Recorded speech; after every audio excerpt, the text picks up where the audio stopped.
Hey everyone, tis I, Michael A. Grimm, aka Multi-Voice Reviewer. What you're about to watch is actually a remake to one of my old videos, Top 10 Female Superheroes. The reason why I decided to make this review is because there was one thing I had that it was sort of a problem. In my old review, it was before I discovered I should print out pictures to show people. So pretty much my old one, I talked about them, but I did not show them what they look like. So for this review, I'm gonna show you some pictures. So enjoy. If someday it might happen that the victim must be found, I got a little list of society offenders who be weary underground, and they'll never would be missed,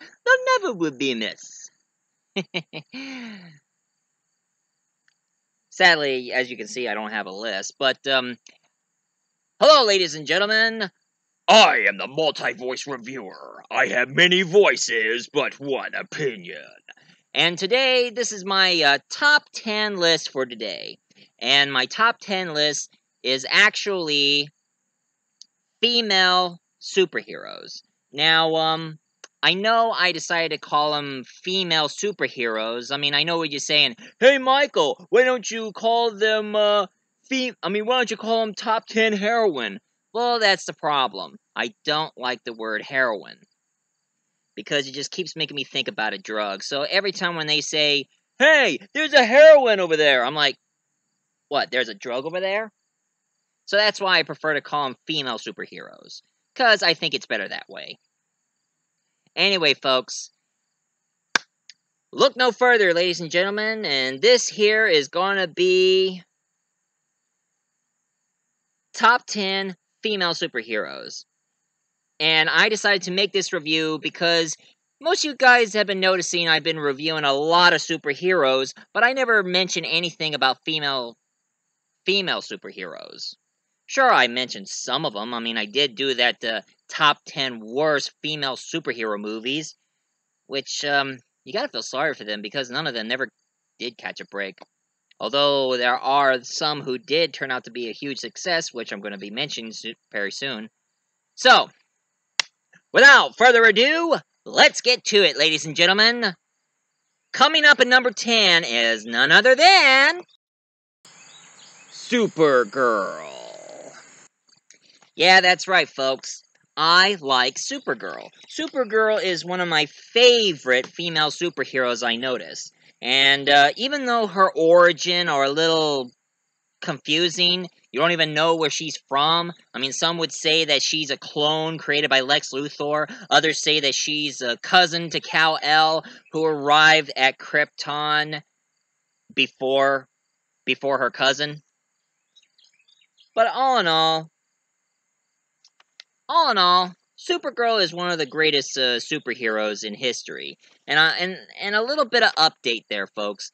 One thing I started to notice that Supergirl here, she acts like a troublesome teen.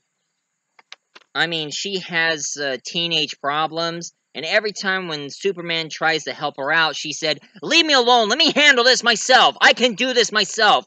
You leave me alone." She doesn't want help from anybody. And she joined the Red Lantern Corps, but Guy Gardner, one of the Green Lanterns, he also joined the Red Lantern Corps, and he kept an eye on Supergirl and make sure she doesn't let the rage control her. The rage. Good, good. Let the anger rising in you join the dark side. Yeah, I know. I'm doing Emperor Palpatine. And, of course, some of you are going to be telling me, I mean, it's too bad that the spin-off to the Superman movie, Supergirl, didn't turn out as good as we hope. But in the Arrowverse series spin-off of Supergirl, this one turns out to be pretty good. And the actress, Melissa Benoist? Some of you are going to be killing me for not pronouncing their names. But anyway, Melissa here, she's a really great actress. She's really good, and she's really pretty. I'll give her that. I mean, no doubt about it. She's hot. But I've always been attracted to powerful women. I mean, women with superpowers and such. And I know some of you are going to be telling me, "Hey, Michael, what about Power Girl? She's Supergirl. Why don't you like her?" I know some of you guys are gonna... I know some of you love Power Girl, but here's the thing, guys. I hate Power Girl.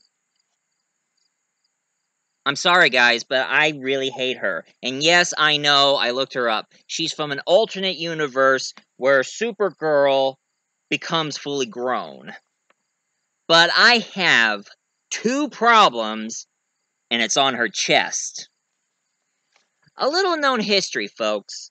One time, the artist who does the artwork of Power Girl, he thought he can make her so sexy if he makes her breasts bigger. So, what he did in the comics, he kept making them bigger, and bigger, and bigger, and bigger, and bigger, and bigger, and bigger, until he got the letter from the fans saying, "Sir, quit making them big. She's hot anyway, so there's no reason for her to get her breasts bigger." So he pretty much made her like Anna Nicole Smith big. Hey, sometimes she kind of reminds me of Anna Nicole Smith over her appearance. But seriously, not a fan of Power Girl. Never was. Well, coming in number 2 is none other than Emma Frost. Now, for those of you who don't know about her, and of course, yes, one thing about her that she is the sexiest X-Men member in the group. And one thing you guys should know about her, she has telepathic ability. She's powerful enough to use Cerebro when Professor Charles Xavier is no longer around. And one thing she can do is she can cover her entire body into bulletproof diamonds. She can cut through glass, and of course the bullet would bounce off of her body. Now, she didn't start out as a superhero. She started out as a villain known as the White Queen in a group of mutant villains who calls himself the Hellfire Club. And they kind of dress up like it's the 1700s, the colonial era. But now in the modern comics, they made her into a hero, and unlike Wolverine, who's been hitting on Jean Grey, and Jean Grey is married to Scott Summers, aka Cyclops, she has a huge crush on Scott Summers, and she hopes that one of these days that Scott Summers would go after her instead of Jean Grey, so Wolverine can be with Jean Grey. And one thing I had to say is, I had the X-Men movie collection, and here's the actress who played her. My thoughts about her is that she played the character very bland. Even she made herself kind of bland. She didn't look all that hot. They should have had a better actress who can look hot and also... who can look hot, but also not to be so bland. Make her more interesting. I mean, heck, the actress who played the teenage Emma Frost on X-Men Origin of Wolverine was a lot better Emma Frost than this actress.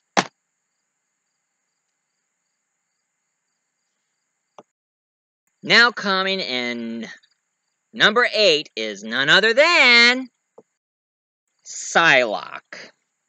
Now, she is a very interesting character, and just like Emma Frost, she did start it out as a villain until she turned out to be a hero.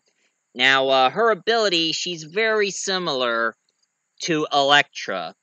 She has martial arts skills, and she has stealth abilities like a ninja, but her mutant power, she started out as a British girl, and she had a psychic ability. She can make a purple glowing blade come out of her hand, And of course, she can make it come out like a sword and use it as a weapon. And she started out as a British woman. She started out as a British girl until she died and her soul got inside of a body of a really hot Asian girl. And I have to say, not bad. Not bad for an Asian one. Dang.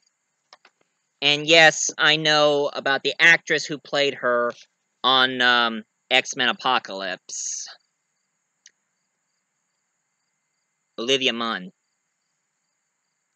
I like Olivia Munn. She's a great actress. I love her sense of humor. I love her geekiness. I mean, I like everything about her. And I thought her playing Psylocke was a perfect choice.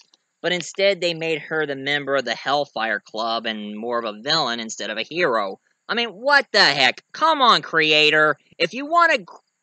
I mean, you gotta stop making the X-Men characters... make the female characters stronger, for cripe's sakes. I mean, it's bad enough that the director had a problem with Storm. Now they had to, make the other characters weak. You're killing me here! You're killing me!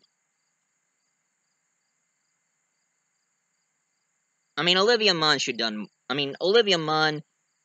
she should done more for the character. I mean, do more of a background and be, loyal to the X-Men. But what's done is done.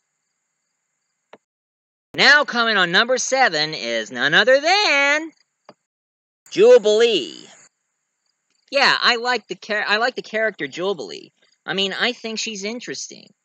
I mean, I know a lot of people say how annoying she was in the animated series of the X-Men, but there was a lot more to her than what most people think of her. I mean, even though she's a whiny teenager who did not ask to be a mutant, but her mutant ability, she can shoot fireworks out of her hands. 'Cause baby, you're a firework. Come on, let your colors burst. Make 'em go, ah, ah, ah. At a limit across the sky. Sorry, when I think of fireworks, I just think of Katy Perry's song. But hey, she could be very helpful for the 4th of July. Anyway, one thing I kind of find it's really sad that on every... there was a TV movie called the Generation X, and they really had Jubilee miscast. And when they made the X-Men movies... Oh yeah, and also Emma Frost was also in the X Generation TV movie as well. But it's long forgotten, so easy come, easy go, right? But in the X-Men movies, they have the Jubilee character been recast more than once. And right now I like the latest actress who played her. It's just too bad on the 3rd X-Men movie, she was in the deleted scene. But instead of fireworks coming out of her fingers, it was electricity. What does electricity got to do with fireworks? And now I hear a little bit of update about her character now. There was a comic book series called the X-Men, The Curse of the Mutants, where now there's an all-out war between the vampires and the mutants, where now Dracula had a horde of army of vampires ready to take over, but the only people who stand in their way are the mutants, and the X-Men are determined to stop him. And then all of a sudden, Dracula gets killed, and his son takes over the vampire army. And all of a sudden, Jubilee gets bitten, and she becomes a vampire. And also, Wolverine gets bitten, and he did enjoy being a vampire, but you also start to discover that Wolverine, not only he became a vampire, he was also a double agent to the vampires. And because Cyclops knew about all this. And one thing about Wolverine, he's already a mute. He's already immortal. With his healing factor, it caused him to age really, really slow, so he's a lot older than what you think. And him being a vampire, it's nothing to him. Just nothing. And of course, Curse of the Mutant, that's when they discover that Namor, the Submariner, is actually the first mutant in the comic book universe. Can the MCU... I mean, since I heard the MCU are now making their own version of the X-Men, are they going to introduce Namor into the X-Men verse?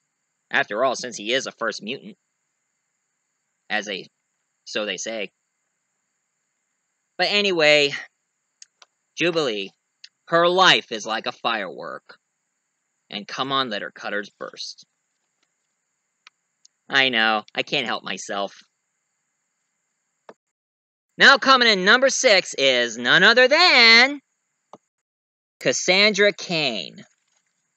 Now, for those of you who don't know who Cassandra Cain is, well, she was a daughter of two mercenaries and assassins. Her mother is Lady Shiva, the most deadliest ninja assassin who ever lived, and David Cain, who is also a hitman. And David Cain tried to teach her how to be an assassin. And at the age of probably maybe 9, at the age of 8 or 9, she killed her first person by grabbing him by the throat and her fingers digging into his throat. And she didn't like the kill. She didn't like to kill people. So she ended up in Gotham and met Batman. And since Barbara Gordon, the first Batgirl, got paralyzed by the Joker and now becomes the Oracle, who works on computers inside of a bell tower of Gotham, they needed a new Batgirl, so Cassandra Cain joined in. And of course, there was one controversy going on with Cassandra Cain. Now, Cassandra Cain, she hardly talks. I mean, she only says like a few words, like "there is" and things like that. But when they did this one horrible comic book, they made her into a villain.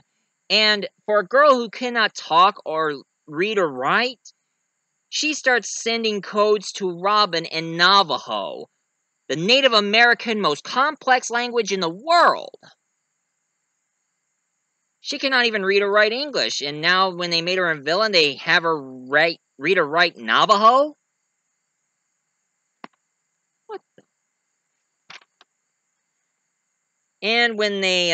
And then after the comic book had ended with her as a villain, all the diehard fans of Cassandra Cain, including yours truly, were outraged. They were really peed off with the creators of making Cassandra Cain a villain. Heck, there are even fan comics of people being so outraged about it. So now, they redeemed her by finding her a new costume, learning more how to talk and read and write, and now she calls herself the Black Bat. So, this is Cassandra Cain for you. And I like her better than Barbara Gordon. I mean, no offense to the Barbara Gordon fans. Now coming in number 5 is none other than... Witchblade, aka Sara Pezzini.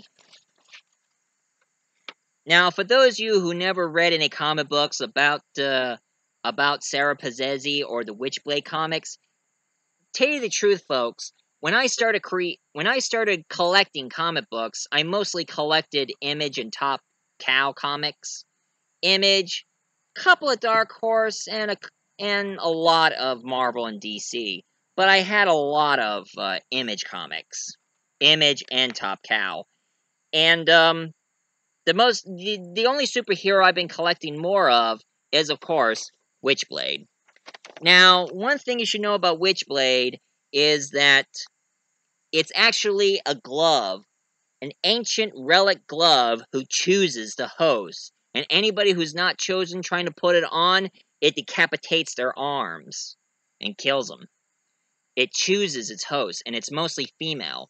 And of course, this relic, it's been around for years and years and years. Even it says that Joan of Arc used it.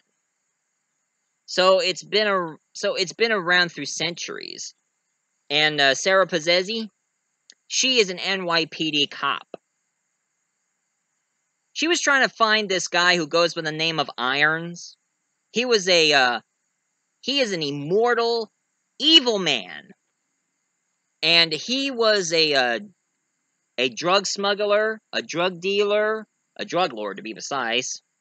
And of course involved with prostitutions and among other crimes. It makes him the most powerful kingpin in history. And Sara Pezzini are trying to do her best to find enough evidence to convict him. And her partner, Michael, were about ready to lock in and find him, but it turns out Irons killed her partner. And it also turns out that Irons also killed her other friend during the precinct. So now she wants vengeance, and the Gauntlet chose her to be its host. Now, she's been using this Gauntlet for a long time, and of course, as you can see, it gives like a suit of armor, even though it kind of made her look a little kinky in the way.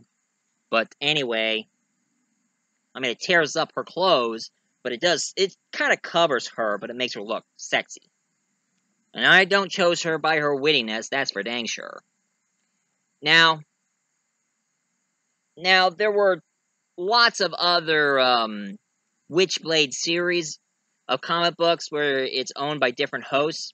There's even a Japanese animated series where there is a single working mother who's trying to take care of her daughter who found the Witchblade, and there's tons of people who's trying to separate between her and her daughter.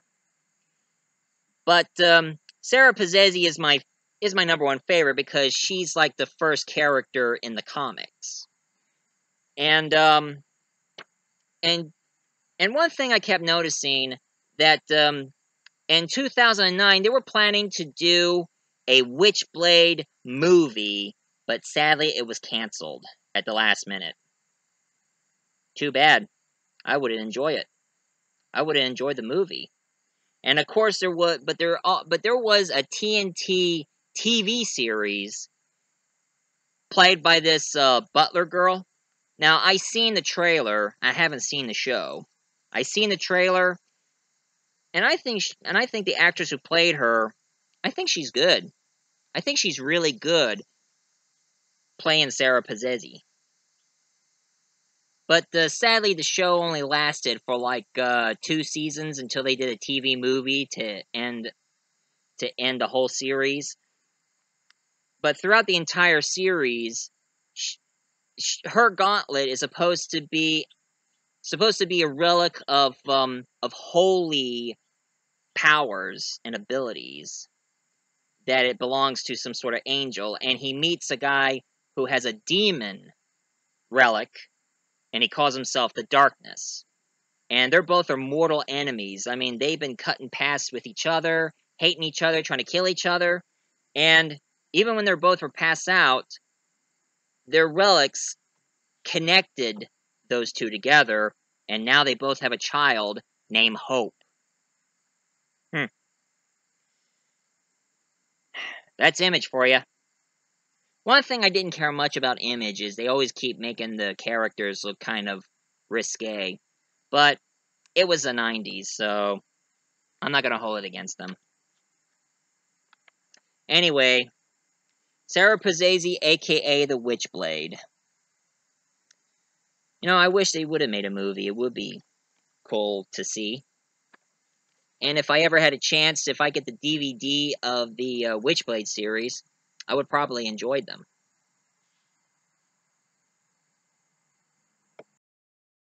Now, coming in number 4 is none other than She-Hulk. Yeah, that's right. I'm going green on this one, guys. Now, She-Hulk is a very interesting character right here. One thing not many people know, that she is Bruce Banner's cousin. So she pretty much shared the same blood as Bruce Banner. And one thing about her, now, her real name escapes me, but I mean, I think it's either Jessica Jones or Jennifer Jones. I don't know. Care to fill me in, guys? I mean, anyway, her origin. She knows that her cousin Bruce Banner is has that gamma radiation and turns into the Hulk when he's mad. But and one thing about her character, she's a lawyer, and she had enough evidence to put all the mobsters and criminals behind bars. But what they did, they kidnapped her and about ready to plan to kill her. But Bruce Banner knew what happened, and he found the mobsters and found where she was hiding. And he thought the only way she can survive, he decided to transfer his gamma blood into her blood. And when the gamma blood got into her, she all of a sudden becomes She-Hulk.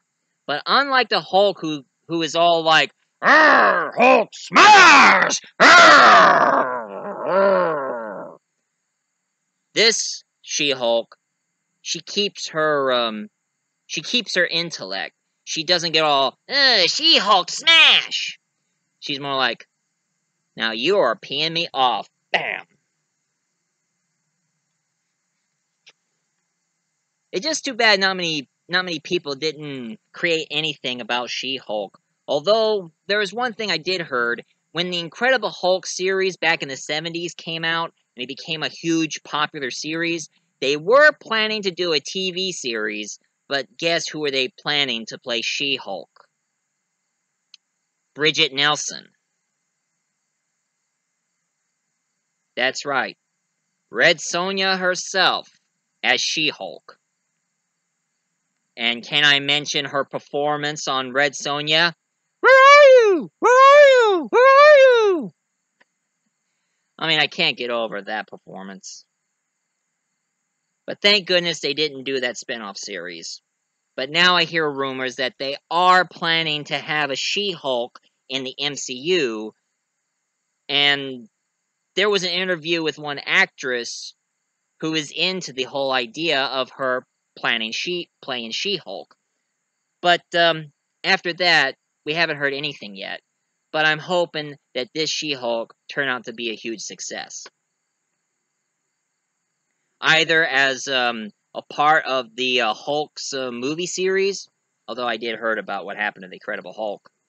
I mean, they made one movie and then had the Hulk recast in the Avengers. But who knows? Maybe She-Hulk can have a chance.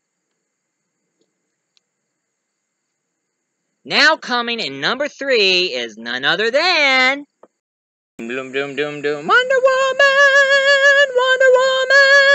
on the way to save for you and the powers you possess. On her satin tights, fighting for her rights, for the old red, white, and blue. Yeah, that's right. I like Wonder Woman. Wonder Woman is one of my favorites.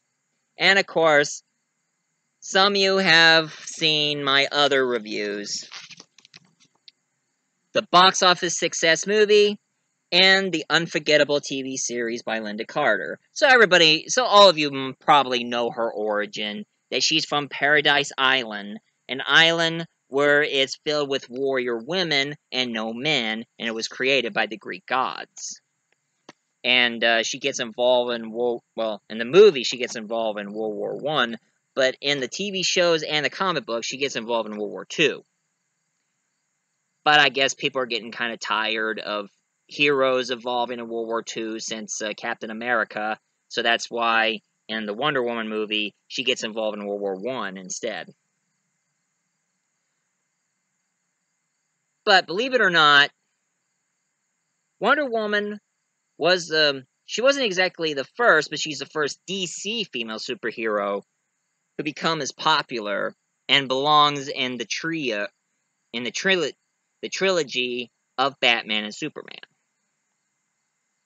So, Wonder Woman. Now coming in number 2 is none other than Catwoman. Yeah, I know what you're saying. I'm kind of cheating on this one, but I know what you're saying.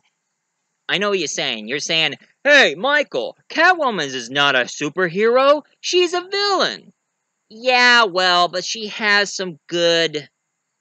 she has some good methods. One thing you should know about her is that she is not a criminal, she's a thief.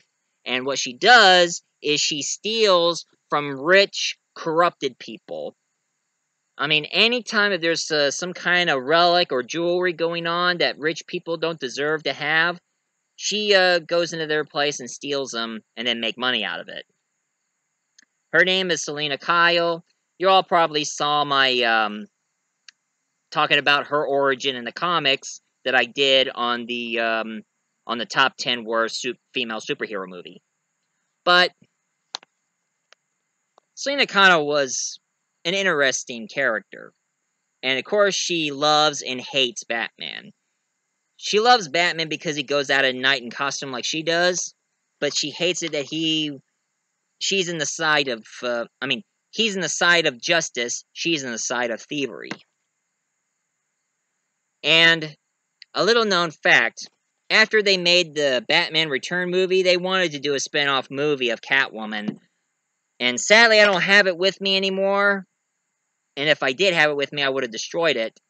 That Halle Berry Catwoman movie, which was a huge middle finger to the diehard fans of Catwoman. What I think they should do, they should have this actress who played Selina Kyle in the series Gotham and have her star in a spin-off DC cinematic universe of Catwoman. Because if you ever think about it, the actress who plays Selina Kyle in this movie, she does look kind of like Michelle Pfeiffer. Something that Halle Berry doesn't have. There were some things I do like about Halle Berry, but Catwoman is not one of them. So, Catwoman. Now, I say the best for the last. Number one female superhero that I really like is none other than Darna. Now, I know, some of you don't know who Darna is, and if you don't know, I'm going to send a link in the bottom to let you know who Darna is, because I did a really dang good job of my Darna review. Heck, I got message from Filipino fans telling me how much they enjoy my superhero Filipino review and my talk about Darna. Darna, and for those of you who don't know, I'm going to brief you in. This is Darna. She's like a Filipino Wonder Woman.